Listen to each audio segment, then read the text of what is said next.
Have you ever heard of Dinah in the Bible? She was the only daughter of Jacob mentioned in Scripture. While his 12 sons received prominence, full stories, blessings, and even promises, Dinah's name appears almost unnoticed, like a forgotten detail in the book of Genesis. But behind that silence lies a story marked by pain, injustice, and a great mystery. Who was Dinah, after all? What was it like to be the only girl among so many brothers, sons of a man chosen by God? What really happened in that tragic episode in Shechem? And why, after that, is she barely mentioned again in the Bible? In this video, you will learn about the often overlooked journey of a young woman who represents many women who have been silenced and forgotten throughout history. Even with only a few words said about her, Dinah remains a voice that makes us reflect, a call to empathy and justice. Now is the time to uncover the story of Dinah in the Bible. Dinah's life began in a family full of conflicts and rivalries. Jacob, her father, had children with 4 women: Leah, Rachel, Bilhah, and Zilpah. Each of them carried their own pain, hopes, and rivalries. Dinah was born from the womb of Leah, the wife who was given to Jacob by mistake, the less loved one. Even though she was rejected, Leah became the mother of many sons. And among those sons came Dinah, the only daughter mentioned by name among all of Jacob's children. The name Dinah has a powerful meaning: justice or judgment. It even seems that from birth her life already carried some hidden burden or mission. In the book of Genesis, chapter 30, verse 21, the Bible speaks of her in a very brief way. After that, she bore a daughter and named her Dinah. And that's it. There is nothing more. No explanation, no detail, no moment of joy recorded. Now imagine what it must have been like to grow up in an environment where almost everything revolved around men. Dinah was the only daughter among many brothers. As the daughter of Leah, she lived surrounded by strong men with striking personalities: Reuben, Simeon, Levi, Judah, Issachar, and Zebulun, who would later become the founders of the tribes of Israel. These brothers took care of the flocks, fought among themselves, and made decisions. Dinah grew up in that setting, among tents and long journeys, living a lifestyle very different from what we know today. Her childhood is not described in the Bible, but one can imagine a girl who watched everything in silence. Maybe she was the one who listened more than she spoke, who observed everything around her with attentive eyes, but always remained on the margins. It was easy for people to overlook her. After all, in those days, the focus was on the men. They were the leaders, the ones who made the decisions, the ones who appeared in the story. Women, in general, were seen only as part of domestic life. They took care of the home, the children, the meals, and that was it. But Dinah was not invisible. She was growing up. And like every girl becoming a woman, her curiosity was also growing. The world around her caught her attention. The tents were set up and taken down. The flocks were led from one place to another. And through that she met new people, different cultures, clothes, and customs that were not part of the life she had with her family. It was during this stage of life, already older, that something important happened. One day, Jacob's group camped near a city called Shechem, one of the main cities in the region of Canaan. Dinah, like any young woman eager to explore the new, made a decision. She wanted to go out and meet the girls of that place. A simple gesture, seemingly harmless. Genesis chapter 34, verse 1 says, "Dinah, the daughter of Leah, whom she had borne to Jacob, went out to see the daughters of the land." The biblical text goes straight to the point. Dinah wanted to see how the other girls of that region lived. Perhaps she wanted to talk, observe, and understand the customs of girls different from her. Those Canaanite girls, with other clothes, other ways of living, a different way of speaking. It seemed to be just an innocent outing, a normal afternoon of curiosity. But what could have been something simple ended up turning into a tragedy. When she arrived in the city of Shechem, Dinah caught the attention of a young man named Shechem, the local prince, son of Hamor, an important man in the region. He saw her, and what began with a simple glance ended in a cruel way. The Bible is clear and does not soften what happened. He took her and lay with her and humiliated her. Genesis chapter 34, verse 2. In other words, it was an assault, an act of violence without her consent. This is one of the saddest moments in the entire narrative. Dinah, that young girl who only wanted to meet other girls, becomes the victim of a grave aggression, a crime. a dishonor that she did not provoke, but that deeply marked her life. But the most surprising part comes right after. Shechem himself, the one who committed the assault, says he is in love with her. Yes, the same man who hurt her now says he loves her and wants to marry her. As if suddenly the feeling he claims to have could erase everything he did. As if love were an excuse for violence. Meanwhile, Dinah does not return home. According to the account, she remains in Shechem's house. She is under the control of the one who hurt her, in a strange place far from her family. Not chained, but trapped by a cruel reality. Alone, wounded, dishonored, and completely blameless. At that time, a woman's dignity was tied to her virginity and the protection of her family. And Dinah had now lost that, not by choice, but by the force of someone who had power. When Jacob, her father, finds out what happened, his reaction is shocking. He says nothing. He remains silent until his sons who were away tending the animals return. Genesis chapter 34 verse 5. The silence was heavy. Jacob, Dinah's father, seems not to know what to do. Perhaps he was confused or preferred to wait for his sons to return from the field to decide what to do. But Dinah's brothers react very differently. When they find out what happened, the news hits like a bomb. They are overcome with sorrow and rage. The Bible says they were very grieved and very angry. Genesis chapter 34 verse 7. It wasn't just because of the shame it brought, but because of the evil done to their sister, the only woman in the family. Dinah was not just any young woman. She was the daughter of Israel, and someone had done something unforgivable to her. The brothers' pain quickly turns into hatred, and that hatred begins to turn into a desire for revenge. In the meantime, Hamor, Shechem's father, goes to speak with Jacob and his sons. He tries to smooth over the situation with a proposal. He wants the families to make an agreement, and for Dinah to marry Shechem, as if that could fix everything. But now the situation had already become a serious crisis. It was no longer just about Dinah. It was about the honor of the entire family. What was at stake was much deeper: respect, justice, and the pain that everyone carried. The father remained silent. The brothers were furious, and the man who had hurt Dinah along with his father came to propose marriage, as if love and a marriage alliance could fix violence. What had started as a simple walk became a deep wound. Dinah was at the center of a story marked by injustice. Her pain represented more than individual suffering. It was an assault against the entire family. Simeon and Levi, her brothers from the same mother, could not accept it. Something inside them broke. They did not want just words or agreements. They wanted justice, but what they called justice was, in truth, revenge. They decided that the response had to be harsh, that what Shechem had done to Dinah had to be paid for with blood. The tragedy was no longer about a young woman. It was about a wounded household, a family at war, and a pain crying out for a response. While Jacob remained silent, perhaps worried about possible conflicts with the neighboring peoples, two of his sons, Simeon and Levi, decided to act on their own. To them, the situation was absurd. The man who had violated their sister now claimed to be in love with her and wanted to marry her.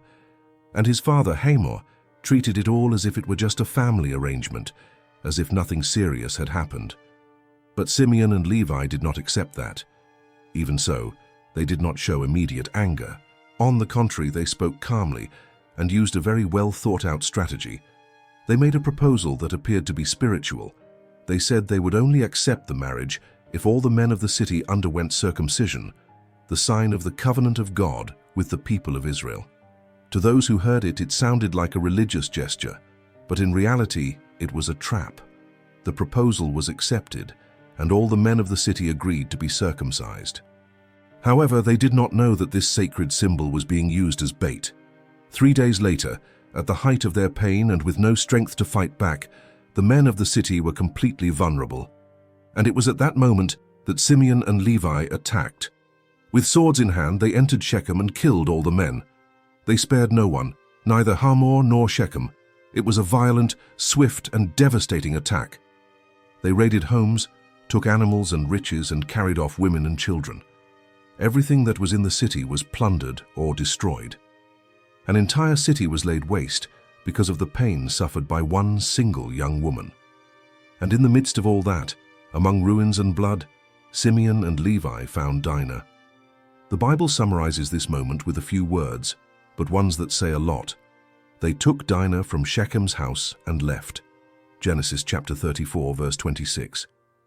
The rescue of Dinah seems at first glance like an act of liberation, but it also marks the painful end of a chapter full of suffering. She, who once left home just to meet other young women from the region, now returned carrying within herself the signs of a tragedy. In her eyes, her clothing, her soul.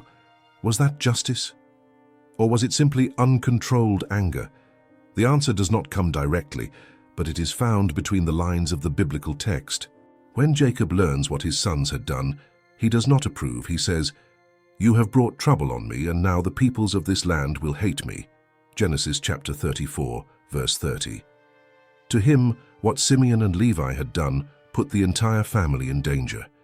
They were surrounded by powerful peoples in a land that was not theirs.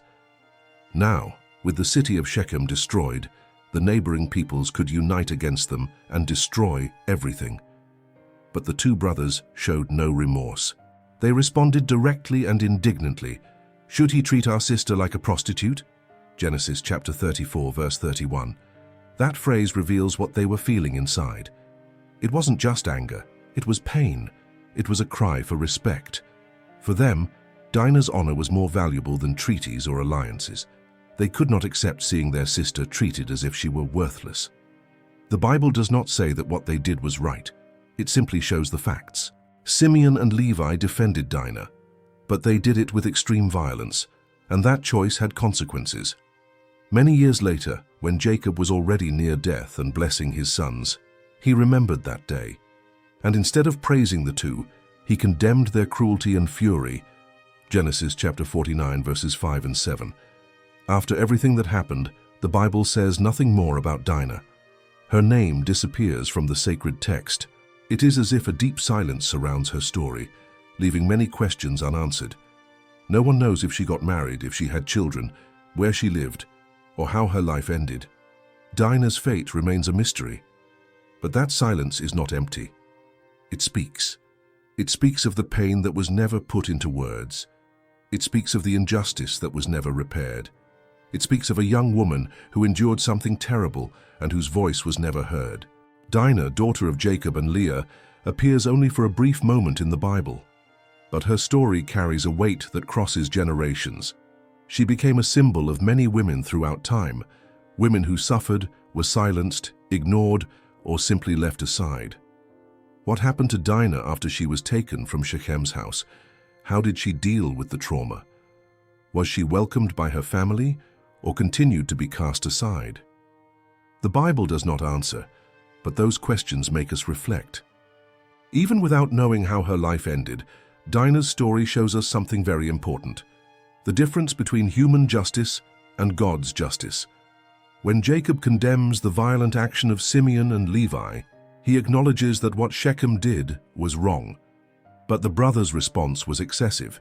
Killing an entire city because of one crime was an act that put the entire family at risk. Now they were surrounded by peoples who might seek revenge. Despite this, God continued to protect Jacob's household.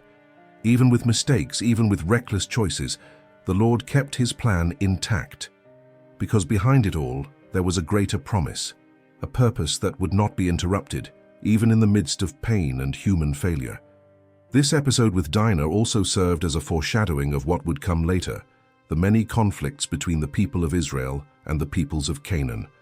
The bloodshed in that small city was only the beginning. Coexistence would be difficult.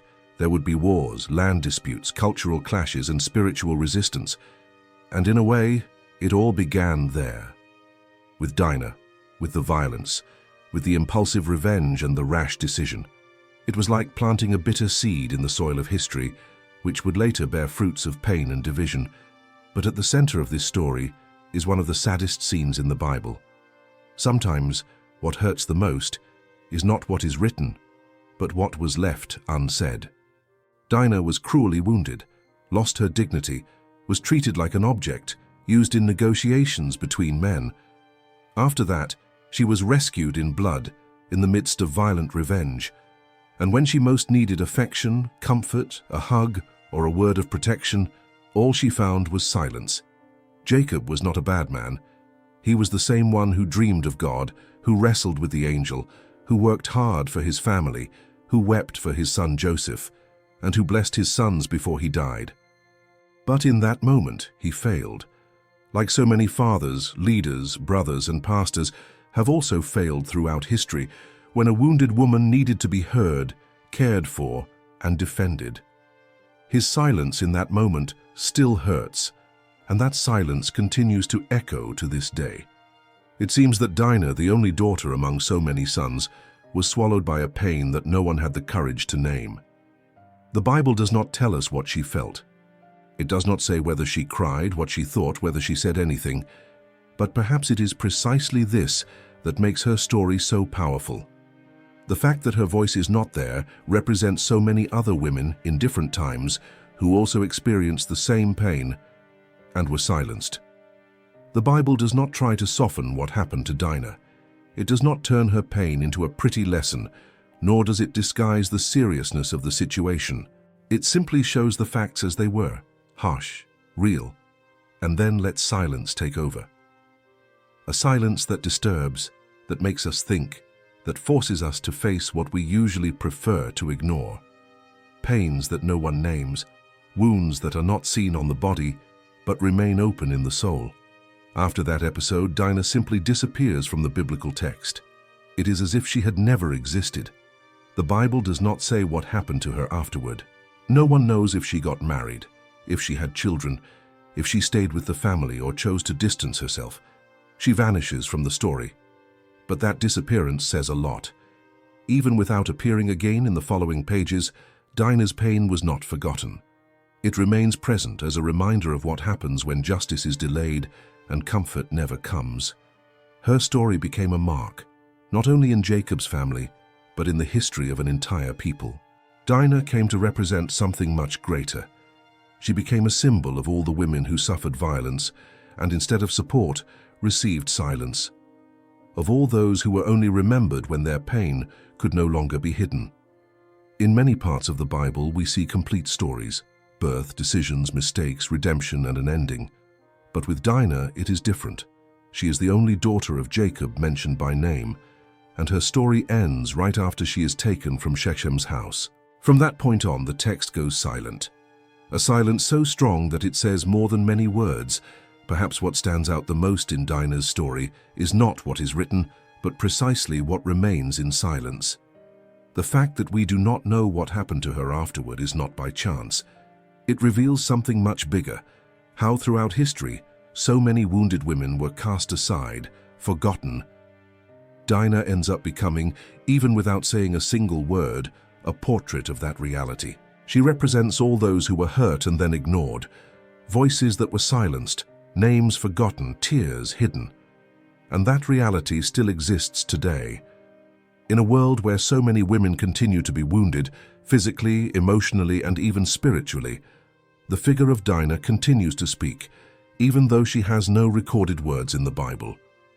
She cries out for justice, cries out for care, cries out to be remembered, and cries out for all who came after her and went through the same pain, carrying burdens they never asked to bear. In a certain way, Dinah becomes a scar in the history of the people of Israel, a mark of something that was done to her, something that was not her fault, but that wounded her deeply. And the worst part, that pain was not healed with affection, nor with listening, nor with care. It was merely covered by silence, hidden in the background of the narrative. But it is still there, for those who have the sensitivity to perceive it. What makes Dinah's story so powerful is precisely what it does not say. When the Bible goes silent, it seems to invite us to speak on her behalf, to remember, to reflect, to feel. Her story unsettles us, and that discomfort has value. It calls us to have more empathy, to see the suffering of others with greater compassion, to not repeat the mistake of remaining silent in the face of someone who needs to be heard. Dinah's story also brings a challenge to all of us. As the church, as leaders, as families, as the people of God, Have we been listening to the Dinas of our time? Have we reached out a helping hand? Or are we repeating Jacob's mistake, staying silent out of fear, shame, or simply convenience? This story calls us to act differently, to be an answer for those who suffer. Dinah is not just a forgotten character. She is like a mirror that shows us how much we still need to learn about pain, compassion, and responsibility. She reminds us that we cannot close our eyes to the suffering of others, that we must not allow stories of pain to be lost over time, and that silence must never be the final word for someone who has already endured so much. The fact that her story ends in silence leaves us with a space for each generation to ask, what are we doing with those who have been wounded and cast aside? And if, to this day, Dinah's name is still remembered, it is because God, with his perfect justice, does not allow the pain of the forgotten to be ignored forever. Perhaps Dinah found peace at the end of her life. Perhaps God gave her rest, even if it was not written down. But what we know for certain is that she was not erased. Her name is recorded in the Bible. Her pain was placed in the pages of sacred history. Her memory remains alive, and because of that, she is not just a victim, she is a sign, a reminder that when human justice fails, the justice of God begins to act. Now tell us in the comments, had you already heard Dinah's story? Share this message with others, leave a like on the video, and subscribe to the channel to keep receiving content like this. May God powerfully bless your life.